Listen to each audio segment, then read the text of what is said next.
ಅದ್ಭುತ ಬರಹಗಾರ ರಘುರಾಮ್ ಶೆಟ್ಟರ ಪುತ್ರ ಮಧುಕರ್ ಶೆಟ್ಟಿ ಇಡೀ ಕರ್ನಾಟಕ ರಾಜ್ಯದಲ್ಲಿ ಪೊಲೀಸ್ ಇಲಾಖೆಗೆ ಮತ್ತು ಜನಸಾಮಾನ್ಯರಲ್ಲಿ ಆತ್ಮಸ್ಥೈರ್ಯವನ್ನು ತುಂಬಿದ ಮೇಧಾವಿ ಅಧಿಕಾರಿ ಎಂದು ವಿಪಕ್ಷ ನಾಯಕ ಕೋಟಾ ಶ್ರೀನಿವಾಸ್ ಪೂಜಾರಿ ಹೇಳಿದರು. ಮಧುಕರ್ ಶೆಟ್ಟಿ ರಾಜ್ಯ ಕಂಡ ಓರ್ವ ದಕ್ಷ ಪೊಲೀಸ್ ಅಧಿಕಾರಿ. ಅವರ ತಂದೆ ವಡ್ಡರ್ಸೆ ರಘುರಾಮ ಶೆಟ್ರು ಈ ರಾಜ್ಯದ ಅಪರೂಪದ ಪತ್ರಕರ್ತರಾಗಿದ್ದವರು.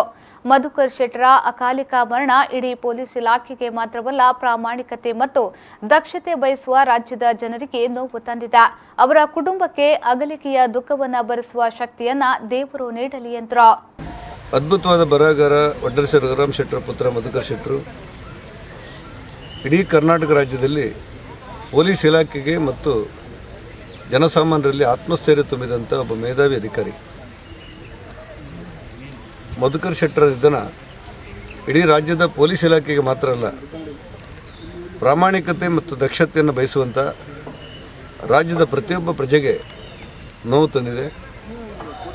ಅವರ ಕುಟುಂಬಕ್ಕೆ ಅವರ ಅಗಲಿಕೆಯ ದುಃಖವನ್ನು ಮತ್ತು ಇಡೀ ಪೊಲೀಸ್ ಇಲಾಖೆಗೆ, ಅವರು ಚಿಕ್ಕಮಗಳೂರಲ್ಲಿ SP ಆಗಿರುವಾಗ, ಲೋಕಾಯುಕ್ತದಲ್ಲಿ ಪೊಲೀಸ್ ಅಧಿಕಾರಿ ಆಗಿರುವಾಗ ಅಥವಾ ಬೇರೆ ಬೇರೆ ಹುದ್ದೆಗಳಿರುವಾಗ ಅವರ ಮುನಿಸು, ಅನ್ಯಾಯ ಕಂಡಾಗ ಅವರ ಆಕ್ರೋಶ, ಸಮಾಜದ ಕಟ್ಟಕಡೆಯ ಜನರಿಗೆ ಪೊಲೀಸ್ ಇಲಾಖೆಯಲ್ಲೂ ನ್ಯಾಯ ಕೊಡಬಹುದು ಅನ್ನುವಂಥ ಅವರ ದಕ್ಷತೆ, ಇದೆಲ್ಲ ಇಡೀ ರಾಜ್ಯದ ಪೊಲೀಸ್ ಇಲಾಖೆಗೆ ಮತ್ತು ಪ್ರಾಮಾಣಿಕತೆಯನ್ನು ದಕ್ಷತೆಯನ್ನು ಬಯಸುವಂಥ ಪ್ರತಿಯೊಬ್ಬ ನಾಗರಿಕನಿಗೂ ಕೂಡ ಅವರ ಸಾವು ನೋವುಂಟು ಮಾಡಿದೆ.